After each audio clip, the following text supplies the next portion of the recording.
Hello everyone, I hope you are doing well. This is the 200th episode of the Internal Style Practice series, a video lecture series that covers a lot of topics such as the Internal Style Concept series, 修道, and the ongoing Basic Practice Teaching series, among other topics.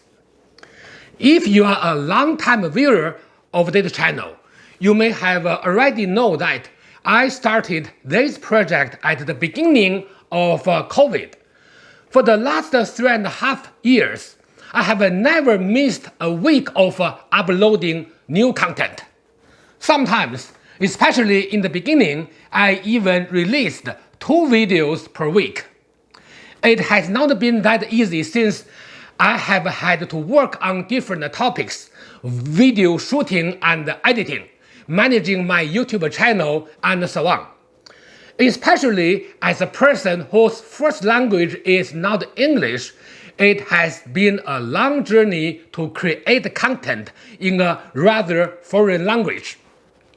I appreciate everyone who has helped me improve my English. I have improved myself a lot in the process, and I'm happy with my own progress. More importantly, as the visible and audible Chinese living in the West, working on promoting, disseminating, and preserving that knowledge helped me overcome a lot of worrisome and uncertain times during the past couple of years. So this project benefited me too. So what were the results? Many great results that surpassed my expectations. For example, a lot of supportive and encouraging feedback motivated me to keep working on this project. Some community members voluntarily helped me manage comments, and of course, I also made a lot of new friends. Of course, any initiative in the public eye attracts not only a lot of the signals but also some noise. That noise is often due to a misunderstanding of a concept, poor practice, or a combination of both.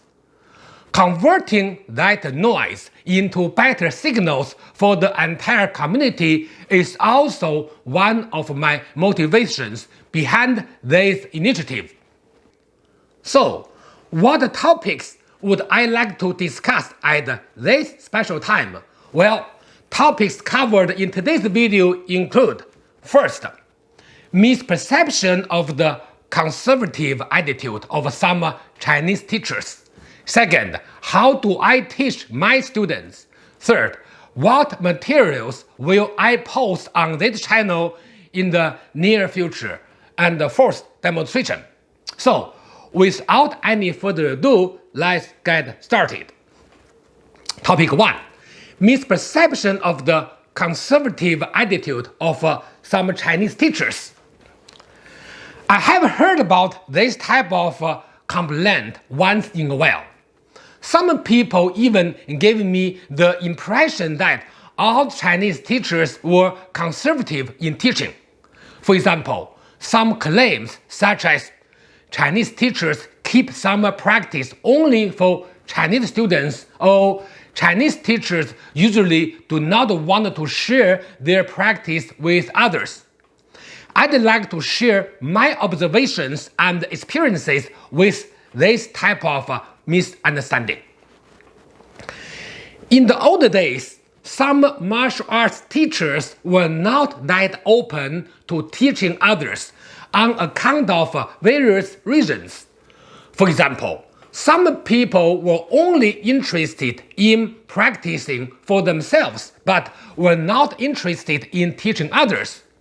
If that was the case, it won't not be an issue at all, since nobody was under any obligation to share any practice with others. Jumping to conclusions when dealing with people belonging to different cultural backgrounds is a mistake, more often than not. You need to understand their cultural context in order to understand their decisions. My cultural background is Chinese, and I know Chinese culture and Chinese people very well. In my experience, Chinese teachers want to share knowledge with others, but there are two main reasons that can potentially make them seem conservative to the non-Chinese. These are, first, difficulty in communication and lack of teaching skills, and second, lack of training experience. Let me explain them one by one. First, difficulty in communication and lack of teaching skills. It is not that easy to teach someone in terms of transmitting theory, movement, and application in martial art teachings. It becomes all the more challenging when using a different language. Speaking from personal experience, it was not easy for me to teach in English in the beginning, and I still have a hard time explaining some topics in English. Think about this. Can you explain everything in a crystal clear manner in your own language? Based on my observation, the answer is most likely a no.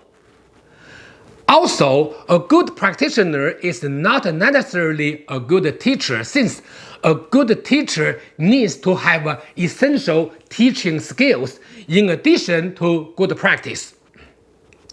Cultivation of teaching skills takes a lot of time and requires training as well. So, a lot of misunderstanding toward Chinese teachers is caused by this issue. Second, lack of teaching experience. In other words, the teacher does not have enough knowledge to begin with. It is very important to know that there is no guarantee for anyone to receive the expected training experience when working on internal arts with a Chinese teacher. Having a Chinese face and accent is no guarantee that a teacher has the necessary knowledge. I have met so many Chinese teachers who are not qualified to teach anything, since they know almost nothing. Silky pajamas may appear very convincing, but they don't give you real skill. Fortunately, this type of situation is improving with the help of the internet. In the old days, anyone could make crazy claims no matter whether the teacher was Chinese or not. Disease very often is not that selective in terms of race in transmission and infection.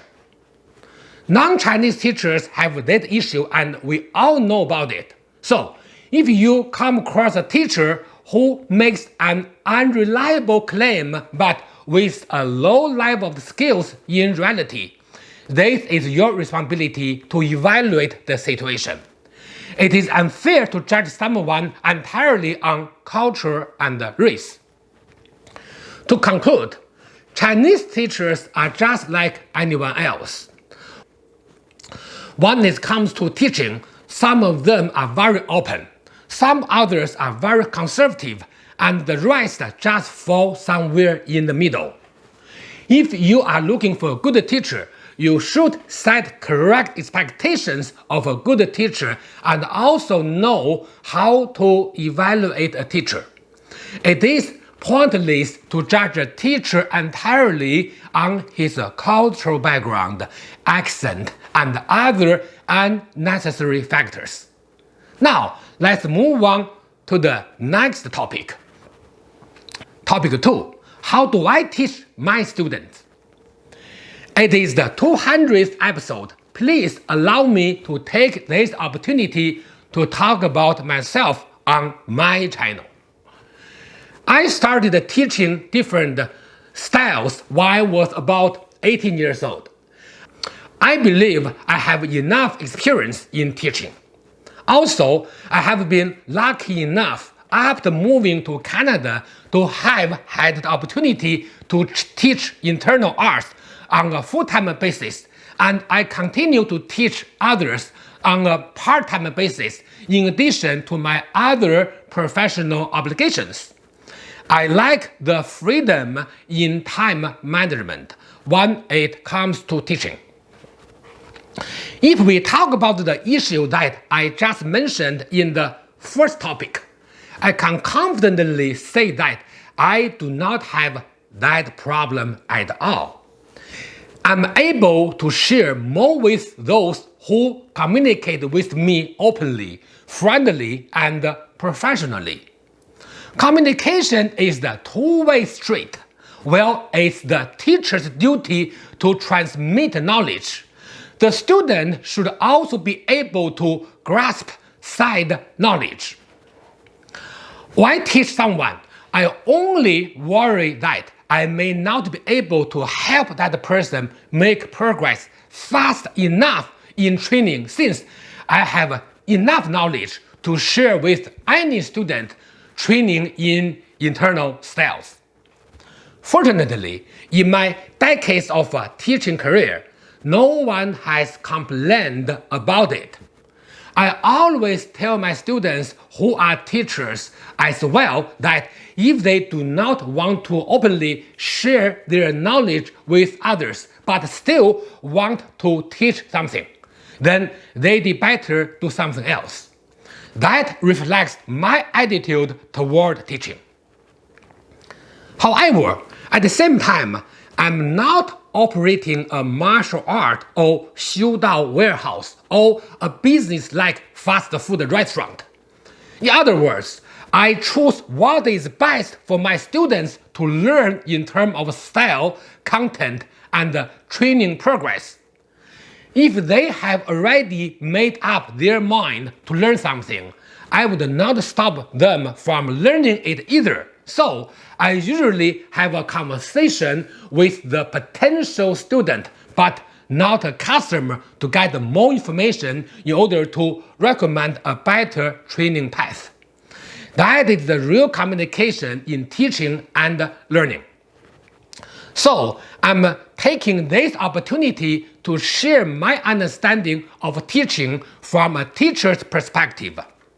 I'm not looking to set up a model for other teachers, but only want to share my understanding of such a challenging job, since teaching matters. Now, let's move on to the next topic. Topic 3. What materials will I post on this channel in the near future? As many of you may have already noticed, I have posted a lot of materials covering different topics. So, what topics will I be posting on in the future? Since some of the community members have asked me about this question very often, I'd like to answer it for them in today's video. First of all, I will keep working on the newly released series, the Basic Practice Teaching series. I will introduce more exercises used in the traditional training system, especially some exercises used in the old days and not so widely trained nowadays.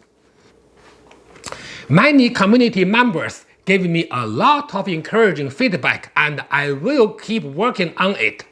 It is the community service, and I will continue with it. As far as other materials are concerned, I will think about other possibilities to introduce more interesting topics.